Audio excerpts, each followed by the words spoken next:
This is Eric Ray, representing Precision Martial Arts in Corvallis, Oregon, and Para Amor da Capoeira in Eugene, Oregon. Our athlete today is Kelsey Schultz, a jiu-jitsu practitioner and PhD candidate here in Eugene, Oregon. So today we're going to be going over some a basic jiu-jitsu workout since the gyms are opening back up and we're hoping to get back to training soon. Both of us are fully vaccinated, hence the absence of masks. All right, ready? Let's get into it. Basic warm up. So we're just going to bounce foot to foot like we normally do, get some blood circulating, wake those legs up.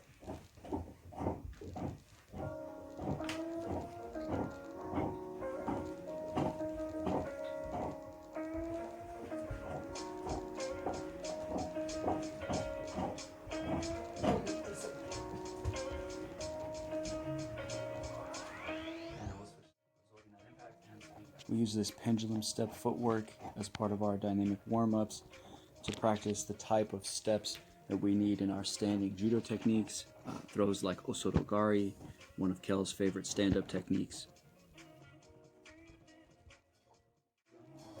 It's like 20 more. Kel has a good osotogari, or outside reap, a technique that uses his replacing step, very similar to our pendulum step, but sometimes struggles with the confidence in that footwork. Okay, so we're going to do our monkey bounce. So we face to the side. The leg that's forward is the arm that's low. Remembering we're going to keep some good tension, muscle activation from the shoulder all the way through the hand. Forward arm. That grip is low. So this. Remember that instead of straight up, we're going to have that angle forward. And the same deal from the shoulder all the way to my knuckles. Activating and squeezing when we go fast feet and strong arms. So when we jump and switch, we switch as well. Yeah. Let's string those together for 25. Another full body motion to warm up. We use this to simulate some of the types of motion, lifting of the collar, lifting of the sleeve, things that are going to occur in a jiu-jitsu match. Okay, next in the warm up, we'll do those inchworm walkouts. So we're going to stand with the knees unlocked, hip hinge down, plant those hands, walk out, pushing those shoulders away to broaden it back, pull that belly button in, push through the palms of the hands to come back up, knees unlocked, hips drive forward. We'll hit that for 10, yeah? Let's go.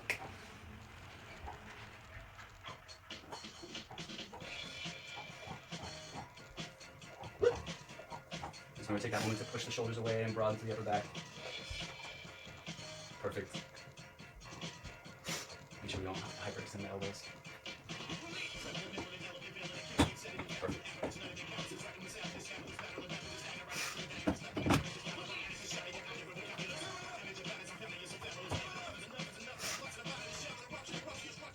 Next we'll do those hip up triangles. So remember, get a good activation, thrusting the hips up, and then lock the triangle and try and come down under control. That slight angle change, just like we would to look into the ear to finish the choke. And get a little extra oblique activation. Sound good? Okay, let's go for 15.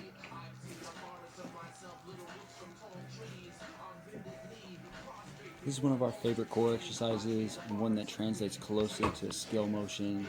Kelsey's best submission, the triangle choke.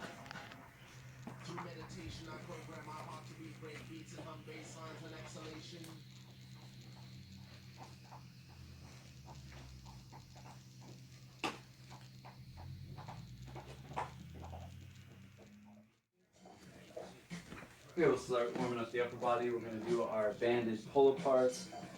Palms facing down, thumbs in. Come up to the shoulder level. And remember, I don't want to have my arms bend because then I'm recruiting the triceps. So just trying to pinch those shoulder blades together. Come back under control. Bonus points to keep the wrists stiff. If you were going inside the collar grips. I'm going to go for 10. This is fine if we have to adjust, have weight in it.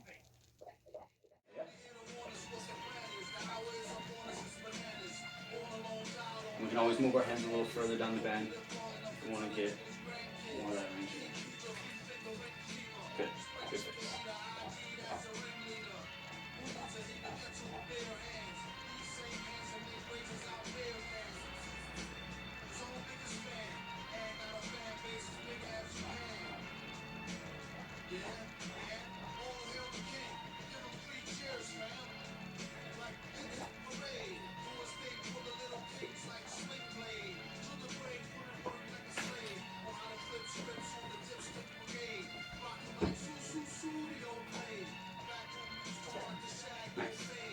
Now we're going to go for our pull down, starting above our head, pulling the band apart, attracting the shoulder blades together and down the spine and back up. Just so the band comes to the back of the neck. I don't need to like get my head forward.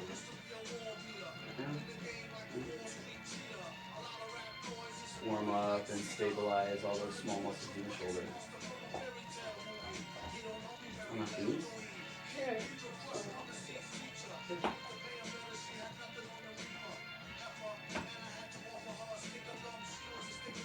Just in order. 15 is good for you, think? Okay. Like this.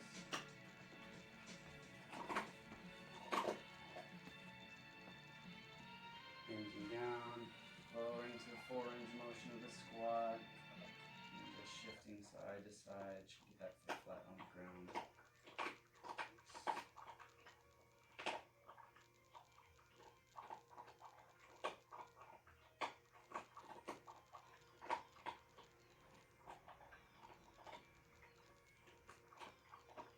And coming up under control.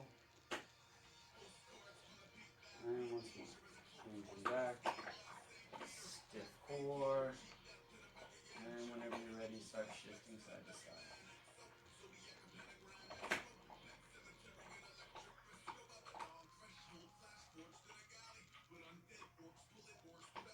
Special appearance. Rev it up. 2 seconds. 2, 1, and alright.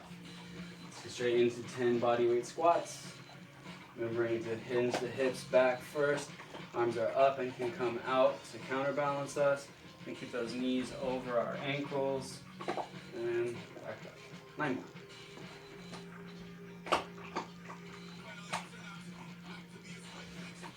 Nice, super. Easy work.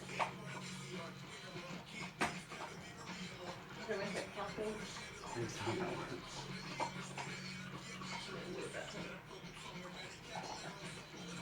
Warming up, huh?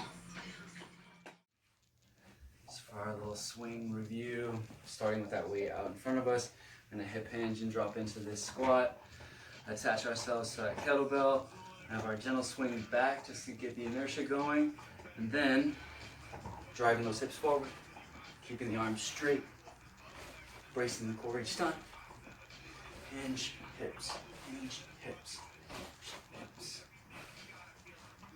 On the kettlebell, come back to rest in that beautiful squat. Yeah?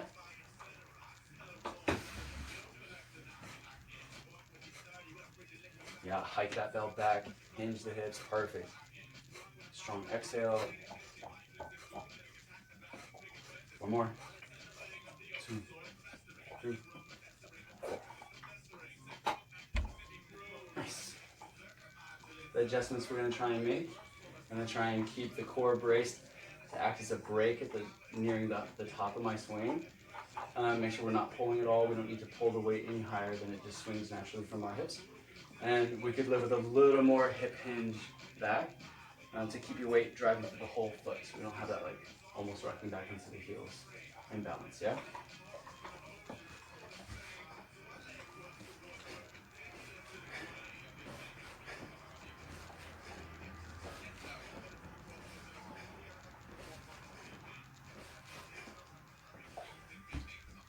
Sound good? Good. Kettlebell swing soundtrack. Alright, let's get that swing set. Let's go.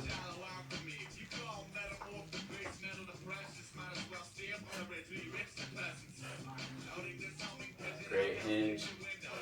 Drive those hips forward. Perfect. No pull with the shoulders. Perfect, Cal. Light work. 2 more. Much better. Yeah, which little guy you meant. Okay, contrary to how some people do them, how we like to do them, we'll weight the opposite hand, right? So not our base leg, but our opposite leg. Knees unlocked, keeping that hip pointing down. Let the weight sink. Hold pulling through that hamstring to come back up to our neutral position. Nice and slow and control. We don't have to try and rush these or bounce back. Way down. And keep some dorsiflexion, pulling those toes up to the nose so we have a good strong heel and make sure that we're really driving through the glute as well. Sound good? Okay, we'll go for 6 aside. And I can use a little. Yeah, of course, yeah. Have our little balance check. Knock that knee. Nice.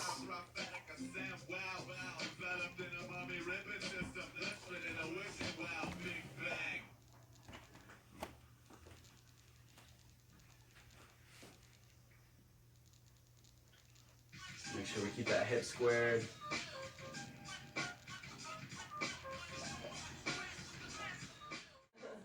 You have to count. Be able to count. Good fix, keeping the hip square, nice.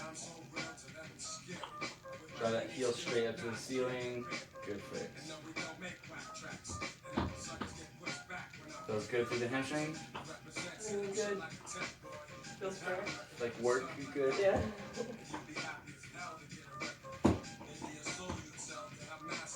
Since Kelsey plays primarily guard from the bottom, it's extremely important she has strong hips and legs, especially the hamstrings and hip adduction. This is the strongest area for her. We're restarting her trainings, focusing on these areas to kind of kickstart her progress. Alright, next we're going to do those banded headquarters walks. So stand up above the knees.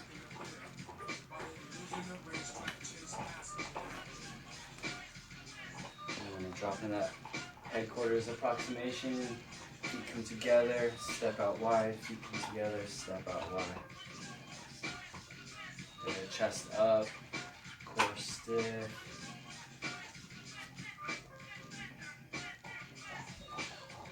Keep those knees boxing out. Perfect.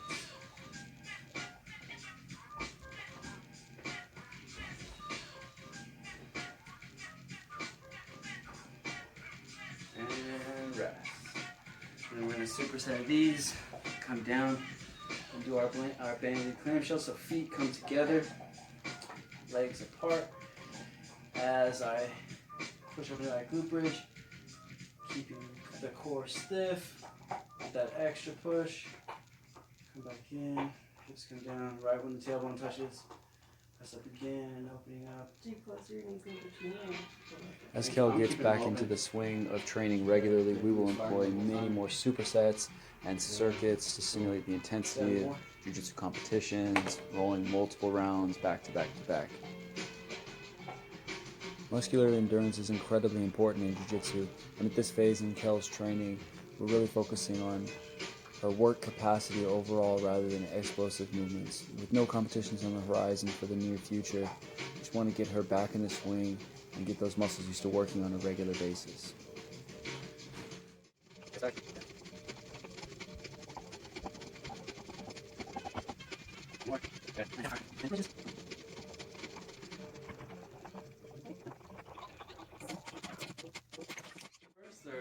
You got it? Alright, let's go. Tick all your boxes, right? Change your angle. Look in the ear. Good.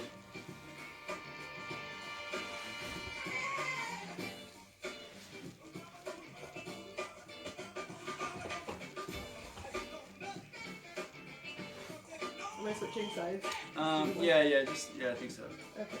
So we'll establish that wrist tie, the collar tie, and the hip out. Good. Shoulder. Remember, pull that arm too, so you're pushing with the knee here.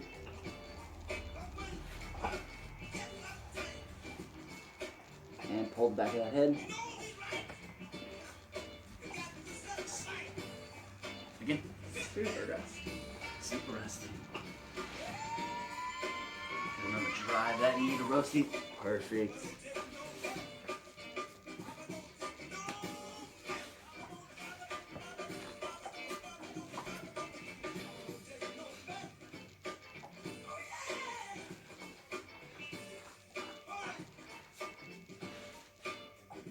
Drive that knee to the shoulder. Good.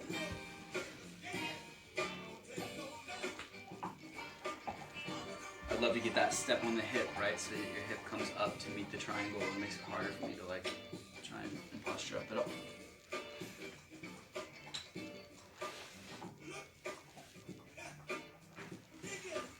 Nice.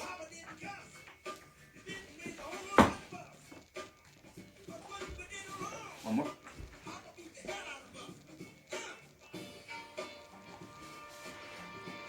Push through that shoulder. Push. Good. Nice catch. Change that angle.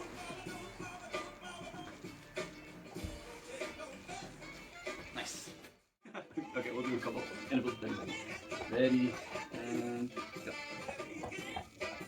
Pull that belly button in. Nice.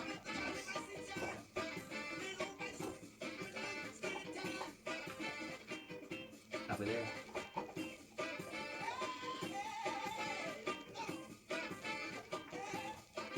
5 seconds. Maybe I have 45 seconds. Shift that weight forward so that shoulders are stacking up over the elbows just a bit more. Good. Feels a little better. 2 seconds. And time.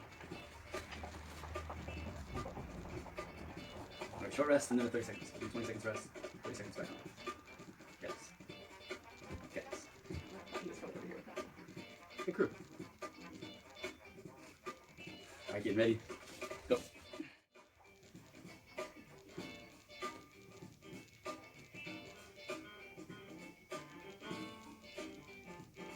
Keep breathing. Yes, no.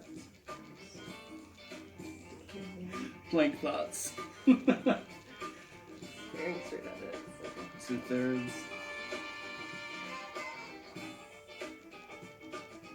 5 seconds. And time. So thigh, push that low back into the mat. And ride that escalator. Let's go 25.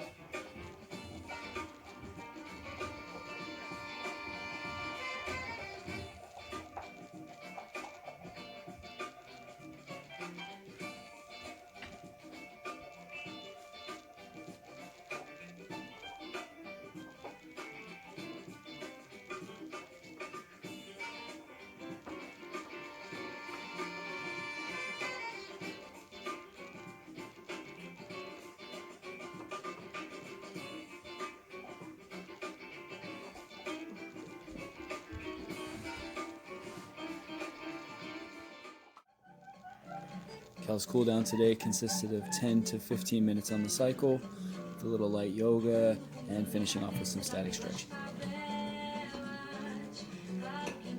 What technique had it?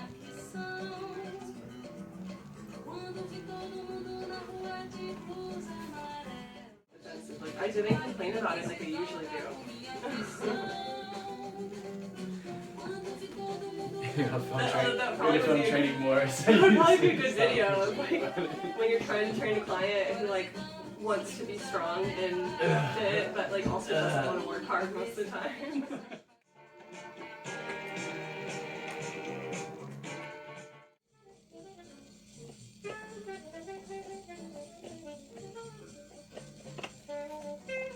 Straightening one leg, reaching to the side.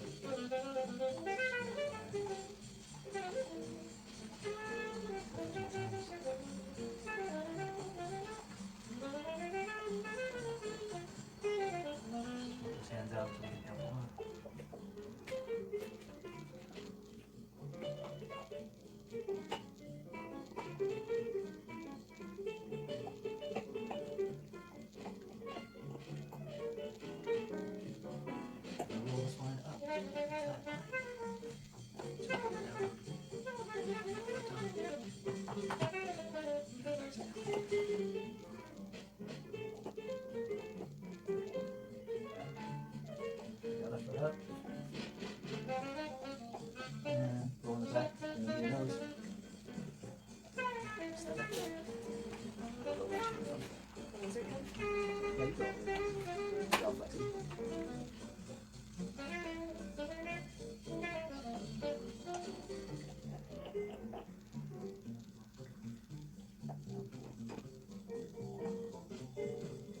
hamstrings fill out to it, we can shift back. It's not easy.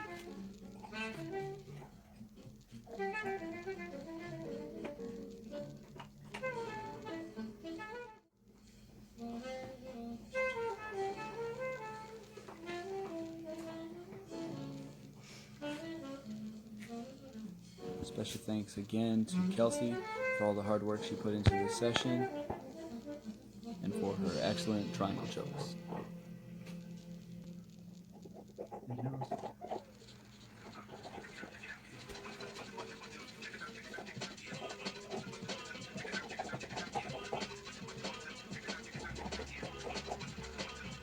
Feel good. Shift back.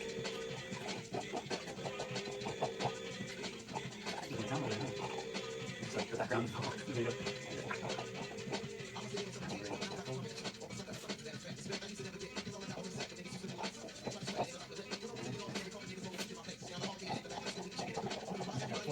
Step up.